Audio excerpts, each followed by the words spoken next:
Hi friends, இன்றைக்கி நம்ம அதிரு சேனலில் குடல் குழம்பு எப்படி வைக்கிறதுன்னு பார்க்க போகிறோம். தேங்காய் ஊற்றாமல் தான் வைக்க போகிறோம். சூப்பராக இருக்குங்க, நல்லா காரசாரமாக இருக்கும். வாங்க எப்படி செய்யறதுன்னு பார்க்கலாம். குடல் கடையிலேருந்து ஒரு கிலோ வாங்கிட்டு வந்திருக்காங்க. பாருங்கள், இப்படி தான் இருக்கும். இதை வந்து நம்ம எப்படி க்ளீன் பண்ணுறதுன்னு பார்க்கலாம். வாங்கிட்டு வந்ததுமே ஃபஸ்ட்டு நம்ம என்ன செய்யணும்னா, ஒரு பாத்திரத்தில் கொட்டி அதில் ஒரு ஸ்பூன் கல்லுப்பு போட்டு கொஞ்சம் மஞ்சத்தூள் போட்டு ஒரு மூடி வினிகரும் ஊற்றி அதில் கொஞ்சம் தண்ணியும் ஊற்றி நல்லா பிசைஞ்சு விட்டுட்டு நல்லா தண்ணி ஊற்றி ஒரு 10 நிமிஷம் வச்சிடலாம். அதில் இருக்கிற அந்த கசடு பூரா வெளியில் வந்துடுவது. பாருங்கள், இந்த மாதிரி இது பண்ணி தண்ணியை ஊற்றிட்டு வச்சுருவோம். ஒன்றும் பண்ண வேண்டாம். அந்த உள்ளே இருக்க கசடு பூரா வெளியில் வந்துடும். 10 நிமிஷம் வச்சிடலாம். நம்ம அரைக்கிறதுக்கு தேவையான மசாலெலாம் எடுத்துருவோம். இஞ்சி பூண்டு பேஸ்ட்டுக்கு ஒரு 100 கிராம் பூண்டு, 50 கிராம் இஞ்சி எடுத்து வச்சுருக்கேன். இதை அரைச்சிட்டு வந்துடுவோம். இது வந்து வணக்கி அரைக்கிறதுக்கு ஒரு 1/4 கிலோ சின்ன வெங்காயம் இருக்கும். அதுலேயும் ஒரு துண்டு இஞ்சியும் ஒரு 5-6 பூண்டும் போட்டிருக்கேன். கருவேப்பிலை, கொத்தமல்லி தழை எடுத்து வச்சுருக்கேன். இதெல்லாமே வணக்கிறதுக்கு. அடுத்தது நம்ம வந்து வறுத்து அரைக்கிறதுக்கு மசாலா ஐட்டங்க. கசகசா ஒரு 1.5 ஸ்பூனு, 3 ஏலக்காய், கிராம்பு ஒரு 10 எண்ணம், பட்டை ஒரு பெரிய பட்டை உடச்சி வச்சுருக்கேன். 4 ஸ்பூன் குருமிளகு வச்சுருக்கேன். சோம்பு 2 ஸ்பூன் வச்சுருக்கேன். இது எல்லாமே வறுத்து அரைக்கிறதுக்கு. அதே மாதிரி சின்ன வெங்காயம் பொடியாக கட் பண்ணி அதுவும் ஒரு 1/4 கிலோ எடுத்து வச்சுருக்கேன். 2 பச்சை மிளகா கீறி வச்சுருக்கேன். சோம்பு தாளிக்கிறதுக்கு, கருவேப்பிலை, மல்லி, பின்ன 2 தக்காளி கட் பண்ணி வச்சுருக்கேன். இது எல்லாமே நம்ம தாளிக்கிறதுக்கு. நம்ம மிக்ஸி ஜாரில் இஞ்சியும் பூண்டும் போட்டு அரைச்சிட்டு வந்துடுவோம். நல்லா நைஸாக அரைச்சி எடுத்துகிட்டு வந்துடுவோம். நைஸாக அரைச்சிட்டோம்.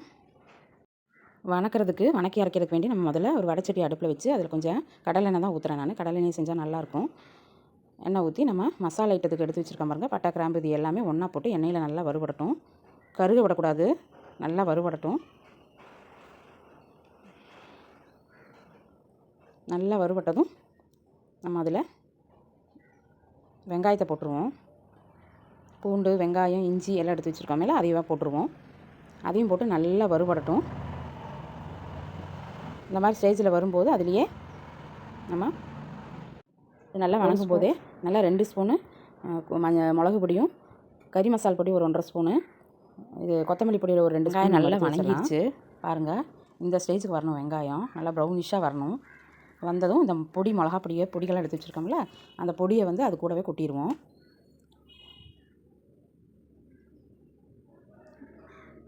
உங்களுக்கு காரத்துக்கு ஏற்ற மாதிரி போட்டுருங்க. எனக்கு நல்லா காரமாக வேணுங்கிறனால நல்லா காரமே போட்டிருக்கேன். நான் மிளகா பொடியும் போட்டிருக்கேன், மிளகும் போட்டிருக்கேன். கொட்டிட்டு நல்லா எண்ணெயில் அப்படியே வணக்கி விடுவோம். நல்லா வணங்கட்டும். அடுப்பு ஆஃப் பண்ணிடலாம், இறக்கி வச்சுருவோம்.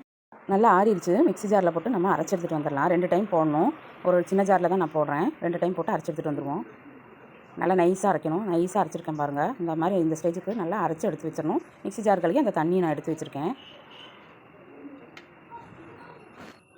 வினிகர், மஞ்சள் பொடி, உப்பு பொடியெல்லாம் கல்லுப்பெல்லாம் போட்டு நம்ம ஊற வச்சலாம். நல்லா கழுகி வேறு தண்ணி ஊற்றிட்டு நம்ம இதை அடுப்பில் வச்சு ஒரே ஒரு செகண்ட் நல்லா கொதிக்கணும். ஒரு கொதி வந்ததும் நம்ம இறக்கிடுவோம். அப்போ தான் அது உள்ளே இருக்கிறதெல்லாம் வெளியே வரும். பாருங்கள், நல்லா அடுப்பில் வச்சுட்டு ஒரு இலக்கு நல்லா சுருக்குன்னு ஆகிற வரைக்கும் ஆனதுக்கப்புறம் நம்ம எடுத்துருவோம். 10 நிமிஷம் கழிஞ்சு ஆறிடும். ஆறினதுக்கப்புறம் இந்த மாதிரி வடிகட்டியில் ஊற்றி வடிக்க வச்சுருவோம். நல்லா கழுகிட்டு அதை வந்து நம்ம பொடியை கட் பண்ணி எடுத்துகிட்டு வரணும்.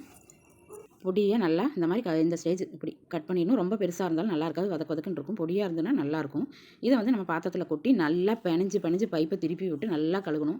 மெயினாக குடலுக்கு வந்து ஸ்மெல் இல்லாமல் இருக்கும். நல்லா நம்ம கழுகணும். அப்போ தான் நம்ம சாப்பிட முடியும். இல்லாட்டி அது ஒரு கவிச்ச ஸ்மெல் அடிச்சுக்கிட்டே இருக்கும். இந்த மாதிரி நல்லா பிணைஞ்சு நம்ம கழுகும்போது அந்த உள்ளே இருக்கிற அழுக்கு பூரா வெளியில் வந்துடும். பாருங்கள், எப்போவுமே கொதிக்க வச்சிட்டிங்கனாலே வந்து அந்த உள்ளே இருக்கிறதெல்லாம் வந்துடும். நம்ம வேகும்போது அந்த உள்ளே ஈஸியாக எடுக்கிறதுக்கு ஈஸியாக இருக்கும். இந்த மாதிரி கழுகி நல்லா வடிகட்டிட்டு நம்ம ஒரு 1/2 கிளாஸ் தயிர் அதில் ஊற்றி நம்ம நல்லா பிணையணும். இந்த மாதிரி நல்லா சுத்தமாக கழுகிடணும். சுத்தமாக கழுகி தான் நம்ம அந்த தயிர் ஊற்றணும். லாஸ்ட் ஸ்டேஜுக்கு தான் தயிர் ஊற்றணும். பாங்க, பிறுபிறுன்னு வந்துடும் பாருங்க. அது 3-4 வாட்டி நல்லா கழுகணும். அப்போ தான் நல்லாயிருக்கும். அதுக்கப்புறம் நான் ஒரு கப்பு தயிர் அதில் ஊற்றி நல்லா பிணையணும். அதை நல்லா பிணைஞ்சு அந்த கவிச்சியே இருக்காது, நமக்கு குடலோட கவிச்சியே இருக்காது. பைப்பை திருப்பிட்டு ஒரு 10 நிமிஷம் கழிச்சு மறுபடியும் நல்லா கழுவணும். அதை கலரே சேஞ்ச் ஆயிரும். இந்த மாதிரி பாருங்க, ஒவ்வொன்றா மிதந்து வந்துகிட்டே இருக்குது பாருங்கள். இந்த மாதிரி நல்லா கழுகிடணும். நமக்கு திருப்தி ஆகிற வரைக்கும் கழுகிட்டு வடிகட்டி எடுத்து குக்கரில் போட்டு மஞ்சப்பொடி போடணும், இஞ்சி பூண்டு பேஸ்ட்டு அதுவும் போட்டு நம்ம மிக்ஸி கழுவி வச்ச தண்ணி இருக்குது பார்த்தீங்களா, அதை வந்து அதில் ஊற்றிடலாம். இப்போ உப்பு போடக்கூடாது. உப்பு போட்டால் குடல் வேகாது. அதனால் வந்து அதில் மசாலா மாத்திரம் தண்ணி மாத்திரம் ஊற்றிட்டு மிக்ஸி கலக்கின தண்ணி மாத்திரம் ஊற்றி நம்ம அடுப்பில் வச்சு விட்ருவோங்கிற அளவுக்கு தண்ணியை வச்சு நல்லா ஒரு இலக்கு இலக்கிட்டு குக்கரை வச்சு மூடி வச்சு ஒரு 4-5 விசில் விட்டுறலாம். 5 விசில் விட்டால் தான் அது வேகும். அடுப்பில் வச்சு மூடி வச்சுருவோம். அது நல்லா வேகட்டும். அதுக்குள்ளே நம்ம வணக்கிறதெல்லாம் வணக்கிடுவோம் குழம்புக்கு. அடுப்பில் ஒரு வடைச்சட்டி வச்சு கடலெண்ணெய் தான் ஊற்றுறேன் நான். எல்லாமே இது பண்ணுறதுக்கு எல்லாமே கடலெண்ணெய் தான் யூஸ் பண்ணிகிட்ருக்கேன். கடலெண்ணெய் ஊற்றி நம்ம ஒரு சோம்பு பிரிஞ்சி எல்லாம் 2 போட்டு தாளிச்சிடுவோம்.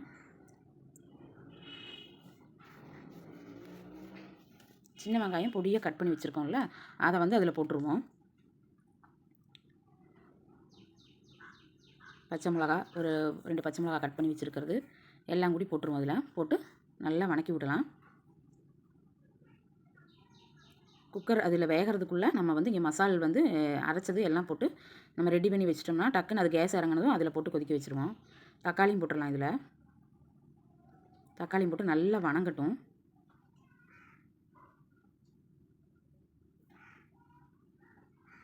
நல்லா வணங்கிருச்சு. அதில் மசாலா ஐட்டத்தை போட்டுருவோம். அரைச்சி வச்ச மசாலா எல்லாம் அதில் போட்டுருவோம்.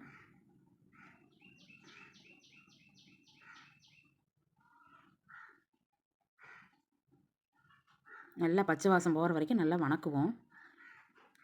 சட்டியில் ஒட்டாமல் வரும் பாருங்கள். நல்லா மல்லித்தலையும் கருவேப்பிலையும் 2 போட்டுருவோம். அதில் குக்கர் விசில் இறங்கிருச்சு. இப்போ நம்ம வணக்கி வச்ச மசாலா வந்து அதில் கொட்டிடலாம். நல்லா வெந்திருக்கு.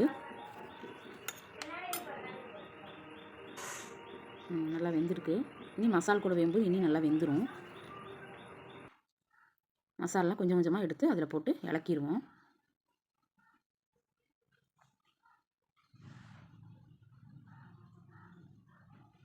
எல்லா மசாலையும் பளிச்சுன்னு வலிச்சு போட்டுடலாம்.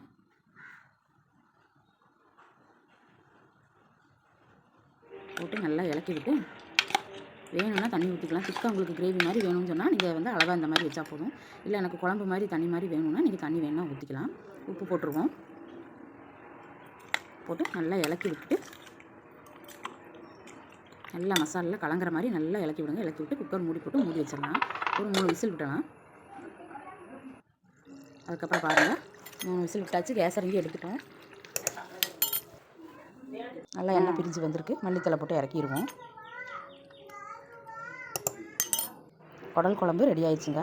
ட்ரை பண்ணி பாருங்கள். நல்லா கார சாரமாக இருக்கும். தேங்காயே ஊற்றலை. தேங்காய் ஊற்றாமே சூப்பராக இருக்கும். இட்லி தோசைக்கும் சாப்பிட்டுக்கலாம், சாப்பாட்டுக்கும் சாப்பிட்டுக்கலாம். ட்ரை பண்ணி பாருங்கள். இந்த வீடியோ உங்களுக்கு பிடிச்சிருந்ததுன்னா லைக் பண்ணுங்கள், ஷேர் பண்ணுங்கள், சப்ஸ்கிரைப் பண்ணுங்கள்.